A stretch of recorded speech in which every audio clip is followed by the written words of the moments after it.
Olá a todos, tudo bem? Nessa videoaula eu vou falar um pouquinho sobre gráficos na cinemática.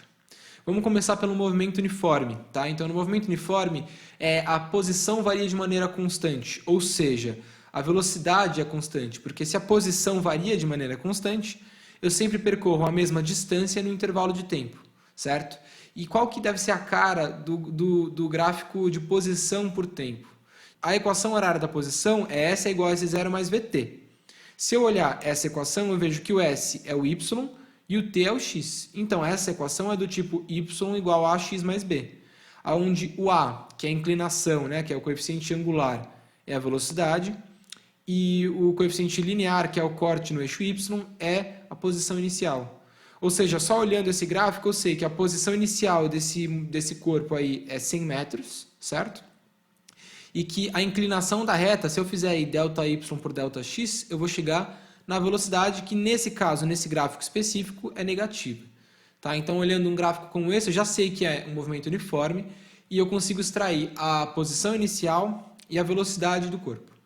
Se eu pensar agora num gráfico de velocidade por tempo, se a velocidade é constante, ela não varia, ou seja, é algo do tipo V igual a uma constante. Ou seja, y é uma constante, certo? Porque o y é a velocidade.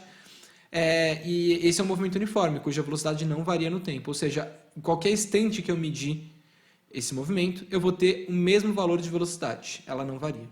Se eu for para um gráfico de aceleração por tempo agora, deve ser um gráfico onde a aceleração ela é zero. Porque se a aceleração mede a variação da velocidade e a velocidade não varia, a aceleração tem que ser nula. Ela é zero durante todo o movimento. Se eu for agora para um movimento uniformemente variado e quiser calcular a posição por tempo, a gente tem que lembrar da equação. Ela é uma equação de segundo grau. Por quê? Porque S é igual a S0 mais V0t mais AT quadrado sobre 2, a equação horária da posição. O que significa que o S é o meu Y e o T é o meu X. Então isso aí é algo do tipo Y igual a AX quadrado mais BX mais C. Todas as conclusões que você consegue tirar da geometria analítica, você consegue aplicar aqui. Então, se você quiser calcular o x do vértice e o y do vértice, você pode seguir por esse caminho sem problema nenhum. Vamos só retomar aqui, o a sobre 2 ali é o meu coeficiente que acompanha o x quadrado. Nesse caso do gráfico, o a sobre 2 é negativo. Por quê? Porque quando eu tenho a concavidade para baixo, aquela constante que acompanha o x quadrado é negativa. E quando eu tenho uma concavidade para cima, esse a vai ser positivo. Tudo bem? Então, no caso do gráfico ali, é uma aceleração que está oposta ao referencial, ou seja, negativa. Então, o gráfico de posição por tempo vai ser uma equação de segundo grau. E a velocidade, no movimento uniformemente variado, varia de maneira uniforme. Ou seja, ela varia sim, mas ela varia com uma taxa constante. E aí, se eu buscar a equação que descreve esse movimento, eu vou ter uma função afim. Por quê? Porque a equação da velocidade, a equação horária da velocidade vai ser V igual a V0 mais AT. Ou seja, o V, que é o eixo Y, é igual a uma constante, V0, mais uma constante A vezes T, certo? Vezes X. Ou seja, Y igual a AX mais B. Então, de novo, posição no tempo é uma equação de segundo grau, velocidade no tempo é uma equação de primeiro grau, e a aceleração ela não muda, ela é uma constante. Se ela é uma constante, a todo momento que eu medir, eu vou ter o mesmo valor. Ou seja, A é uma constante.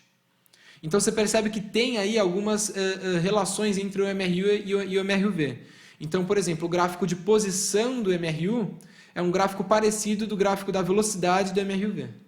Agora, vamos trabalhar um pouquinho agora as áreas do gráfico. Áreas de gráfico em física, de vez em quando, elas representam grandezas importantes e relevantes. Então, vamos pegar o gráfico de velocidade por tempo. Esse aqui é um gráfico de velocidade constante, não varia no tempo, certo? Se eu pegar esse gráfico de velocidade constante, eu sei que esse corpo está a 80 km por hora, então ele vai percorrer 80 km em 1 hora, 160 km em 2 horas, 240 km em 3 horas e por aí vai. Então, se eu quiser saber o deslocamento dele entre 1 e 4 horas, eu faço 80 vezes o tempo que você passou, 3 horas, certo? 240 km. Então, se eu olhar a área desse gráfico, eu vou ver que ela é numericamente igual a esse deslocamento, ou seja, 80 km por hora vezes 3 horas vai me dar 240 km. E isso é importante, porque num gráfico de MRU, está tudo resolvido. Você sabe calcular esse deslocamento usando a equação horária. Agora, num gráfico em que a velocidade não é constante, isso já começa a complicar um pouco. Então vamos lá, a área desse gráfico ele vai ser numericamente igual ao deslocamento. Vamos tomar cuidado com esse numérico, tá? Porque numericamente igual. Por quê? A área ela vai ser sempre um valor positivo, certo? Você não vai medir uma área negativa. Só que o deslocamento não. O deslocamento pode ter valores positivos e pode ter valores negativos.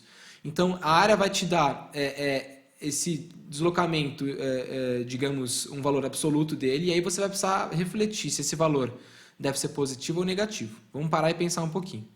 Então, vamos pegar esse gráfico aqui. É um gráfico onde eu tenho um MRUV no começo até 2 segundos, MRU de 2 a 4 e MRUV de 4 a 6. Para calcular o deslocamento, eu divido em 3 partes e calculo a área da primeira parte, que é um trapézio, a área da segunda parte, que é um retângulo, e a área da terceira parte, que é um trapézio, certo?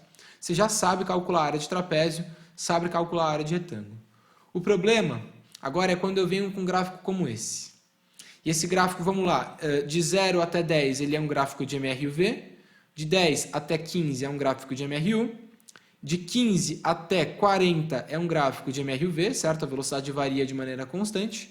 De 40 até 55 é um gráfico de MRUV também, certo? E aí você percebe que você tem duas áreas. E eu quero que você reflita um pouco em relação ao cálculo da distância percorrida e ao cálculo do deslocamento escalar. Então, se eu quiser calcular a distância percorrida, você acha que eu devo somar essas duas áreas ou eu devo subtrair essas duas áreas? E se eu quiser calcular o deslocamento escalar, você acha que eu devo somar essas duas áreas ou subtrair essas duas áreas? Então vamos lá, para calcular a distância, não importa se eu vou de acordo com o referencial ou contrário ao referencial. Então se eu quiser calcular a distância percorrida, eu vou somar essas duas áreas. Por quê? É o que eu estou andando para frente mais o que eu estou andando para trás. Agora o deslocamento não, o deslocamento tem a ver com o ponto inicial e o ponto final. Então se eu quiser calcular nesse caso o deslocamento, eu tenho que fazer o que eu andei para frente menos o que eu andei para trás, porque aí eu vou achar minha posição final e aí eu calculo meu ΔS. Então, nesse caso, a subtração das áreas vai dar o deslocamento. Então, se a área estiver acima do zero, eu estou falando que ele está andando de acordo com o referencial, e se a área estiver abaixo do zero, eu estou falando que ele está andando contrário ao referencial. E aí vai um pouco da sua interpretação do exercício e da sua interpretação desse gráfico, saber se é uma soma ou uma subtração.